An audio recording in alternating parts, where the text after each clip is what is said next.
이번 영상에는 리딩 지저스 2권의 첫 번째 수업을 담았습니다. 오늘은 사사기를 통해 당신의 백성을 건져내기 위해서 구원자를 보내시는 하나님의 긍휼하심과 그 긍휼하심에도 불구하고 점점 더 멀리 불순종의 길로 나아가는 이스라엘의 모습을 살펴보겠습니다. 여호수아서의 마지막 장에는 이스라엘이 하나님을 섬겼다고 기록되어 있습니다. 그러나 이와 대조적으로 사사기에는 이스라엘의 불순종과 타락의 이야기가 반복됩니다. 사사기는 하나님께서 이스라엘에게 보내신 사사라고 불리는 영웅적인 인물들의 이야기를 중심으로 펼쳐집니다. 이스라엘의 범죄와 하나님의 징계, 이스라엘의 부르짖음과 하나님의 구원, 이 두 가지 패턴이 거듭 되풀이되는 것이죠. 그러고 나서 사사기는 이런 말씀으로 끝을 맺습니다. 그때에 이스라엘의 왕이 없으므로 사람이 각기 자기의 소견에 옳은 대로 행하였더라. 자기 마음대로 끊임없이 죄악을 저지르는 이스라엘을 하나님은 이제 어떻게 다루실까요? 이스라엘과 맺으신 하나님의 언약은 과연 어떻게 되는 것일까요?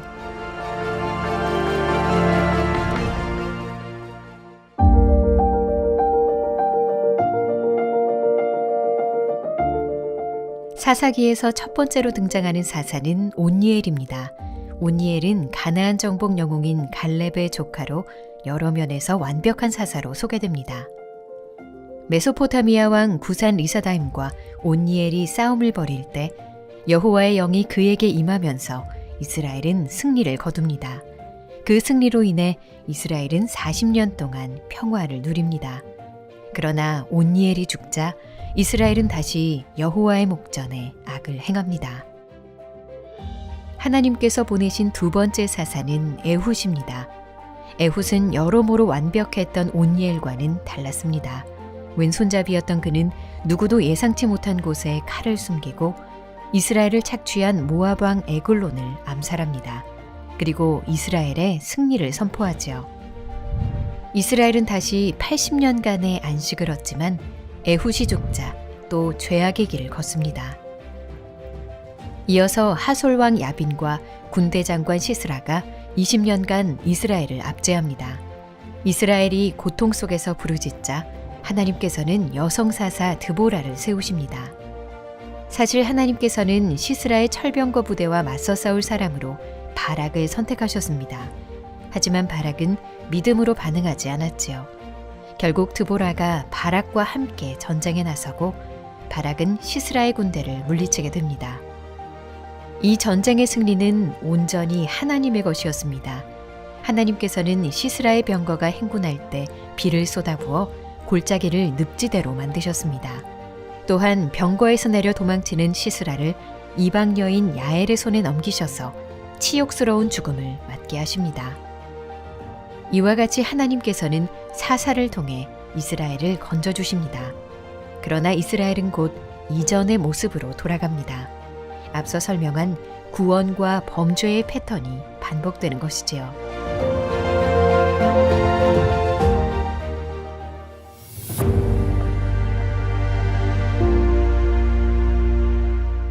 기드온은 이스라엘을 미디안과 아멜렉 군대로부터 구원하기 위해 하나님께서 택하신 사사였습니다.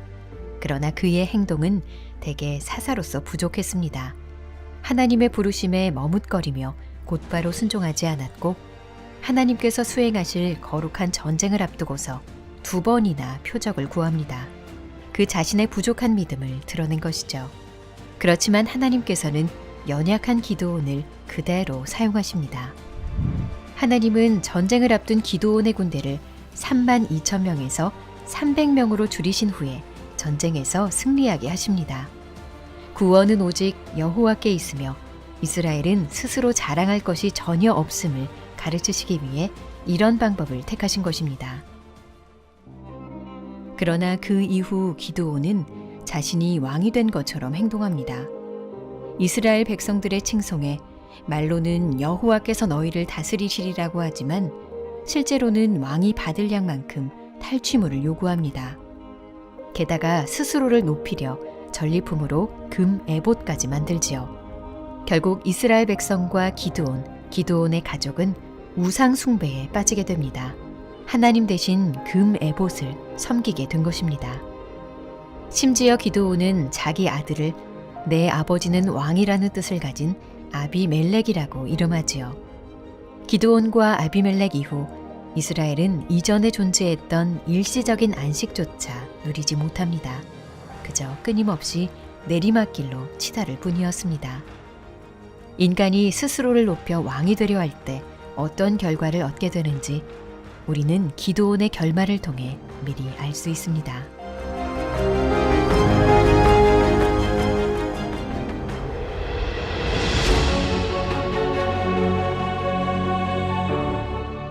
입다의 이야기는 더욱 심각해진 이스라엘의 악행으로 시작됩니다. 이스라엘은 이제 모든 이방신들을 닥치는 대로 섬기는 데까지 타락합니다. 그 결과는 이방 민족을 통한 하나님의 징계였습니다. 어려움에 빠진 이스라엘이 하나님께 부르짖자 하나님께서는 내가 다시는 너희를 구원하지 아니하리라고 말씀하십니다. 결국 암몬 자손이 쳐들어와 진을 칩니다. 이스라엘 백성들은 전쟁을 이끌 사람이면 누구든 자신들의 머리로 삼겠다고 하지요. 그때 세워진 사람이 입다입니다. 여호와의 영이 입다에게 임하자 입다는 군대를 모아 암몬 자손과 싸우게 됩니다. 하나님께서는 이스라엘이 승리하도록 하시지요. 그러나 입다 이야기에서 주목할 부분은 전쟁의 승리보다 승리에 앞선 그의 맹세입니다. 승리에 눈이 먼 입다는 어떤 대가를 치르더라도 이기겠다는 마음으로 맹세를 합니다. 전쟁에서 승리하고 돌아올 때 나와서 맞아주는 사람을 번제물로 바치겠다는 맹세였습니다. 하나님께서는 이미 승리를 주시기로 약속하셨습니다. 그런데도 입다는 자기 뜻대로 하나님을 조종하고 움직이기 위해 맹세한 것입니다. 이를 통해 우리는 입다가 살던 시대의 이스라엘이 종교적으로 얼마나 깊이 타락했는지 알 수 있습니다. 입다의 맹세는 곧 괴로운 올무가 됩니다. 전장에서 돌아오는 입다를 맞이한 사람이 바로 그의 외동딸이었기 때문입니다. 이삭을 바치려던 아브라함의 손은 하나님께서 멈추셨지만 입다의 손을 멈추는 하늘의 소리는 없었습니다.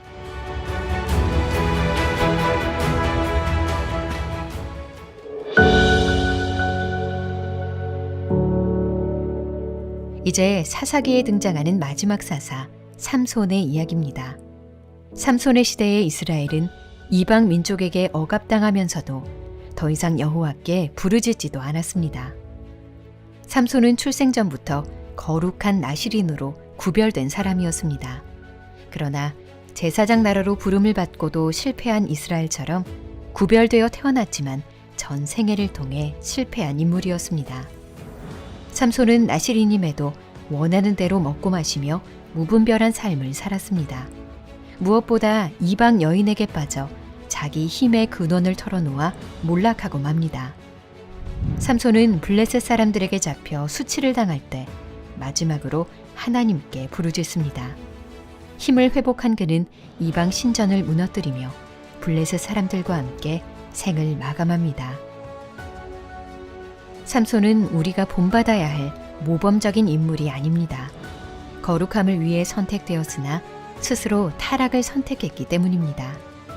그는 이스라엘에 꼭 필요한 하나님의 종은 아니었습니다. 그를 통해 이스라엘의 안식이 오지도 않았습니다. 이스라엘에는 삼손과 다른 그보다 더 나은 하나님의 종이 필요했습니다.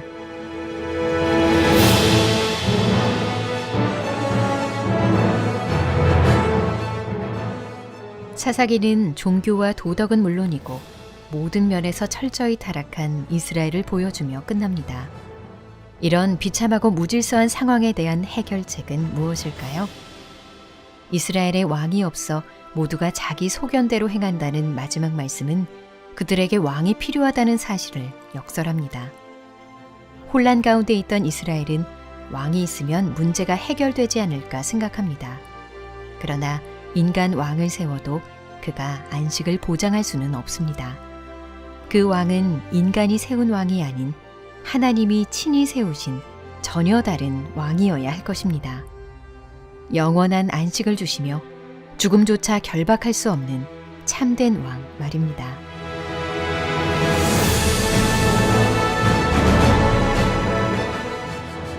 다음 영상은 리딩 지저스 2권의 두 번째 수업으로 사무엘상의 내용을 다룹니다.